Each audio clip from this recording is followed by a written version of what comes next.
Des sponsors occidentaux ou une véritable démarche? Le président ukrainien Volodymyr Zelensky vient d'envoyer une lettre ouverte au président russe Vladimir Poutine, lui demandant une rencontre directe dans un pays neutre afin de discuter sur les modalités qui permettraient de trouver une issue au conflit russo-ukrainien.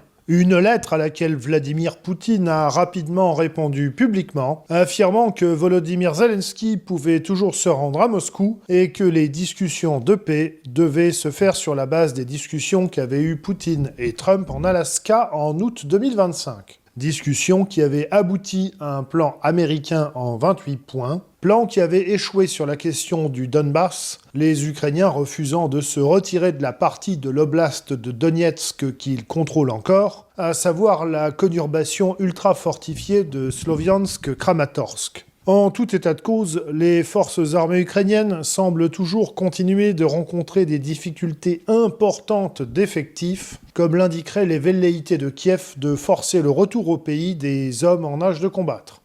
L'Ukraine a demandé cette semaine officiellement à la Commission européenne, qui semble l'avoir accepté, d'après un article d'Euractiv, d'exclure les hommes ukrainiens en âge de combattre, c'est-à-dire de 23 à 60 ans, de la protection temporaire accordée aux Ukrainiens du fait de la guerre. Cela veut dire que les hommes ukrainiens en âge de combattre pourraient se voir refuser l'entrée sur le territoire de l'Union européenne, tout d'abord, et ensuite, ceux qui sont déjà là pourraient se faire expulser du territoire des pays de l'Union européenne, ce qui montre que les slogans claironnants que l'on entend du côté des pro-ukrainiens disant l'Ukraine est en train de gagner la guerre, la victoire est en train de changer de côté, et pas du tout dans le sens que l'on croit, étant donné que les demandes insistantes de l'Ukraine de faire expulser ces hommes en âge de combattre montrent que l'Ukraine est en mal d'effectifs. Par ailleurs, pour la deuxième fois en très peu de temps, un drone a explosé en Roumanie. Il y a une semaine, un drone russe frappait un immeuble d'habitation à Galați, près de la frontière ukrainienne. Mais il s'est rapidement avéré que cette frappe n'était pas du tout intentionnelle côté russe, mais la conséquence d'une déviation de tir par les Ukrainiens. Et ce matin, un drone naval a explosé à Constanța, au bord de la mer Noire. Une série d'incidents qui interrogent sur les velléités ukrainiennes d'entraîner ses alliés plus directement dans le conflit.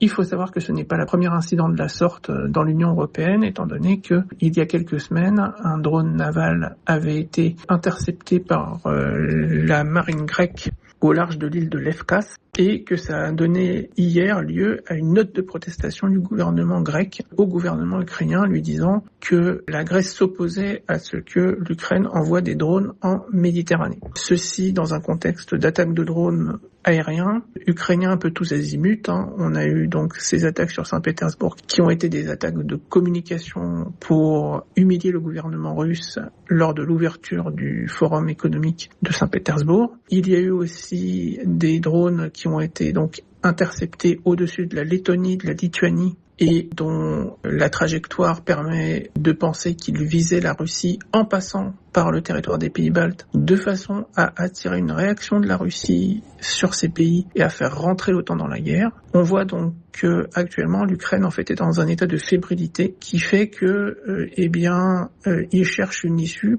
par l'entrée en guerre de l'OTAN à leur côté. C'est quelque chose que l'on voit déjà depuis 2 ans, mais là, c'est en train de s'affirmer de plus en plus. Pendant ce temps se tient donc le Forum économique de Saint-Pétersbourg, événement quelque peu perturbé par des attaques de drones ukrainiens. On notera la présence d'une assez bonne délégation américaine. En effet, les Américains semblent essayer de reprendre discrètement le chemin des affaires avec les Russes et viennent par exemple de décider du rétablissement des liaisons postales directes entre les deux pays. Les discussions sur les projets de liaison terrestre Russie-États-Unis via l'Alaska auraient également repris. Sur le terrain, les Russes reprennent l'initiative et avancent dans la ville fortifiée de Konstantinovka et auraient par ailleurs conquis le village de Gouyaï-Poïske, un village clé dans la défense de Oryechov, la dernière ville clé de la défense de Zaporijia. Les attaques de drones ukrainiens perturbent quant à elles les approvisionnements civils en carburant en Crimée, qui sont désormais soumis à restrictions, en attendant que l'armée déploie un pipeline provisoire pour rétablir une alimentation normale en carburant. La guerre poursuit donc son cours, mais plus que jamais, la fatigue dans l'un ou l'autre camp augmente considérablement les risques de dérapage.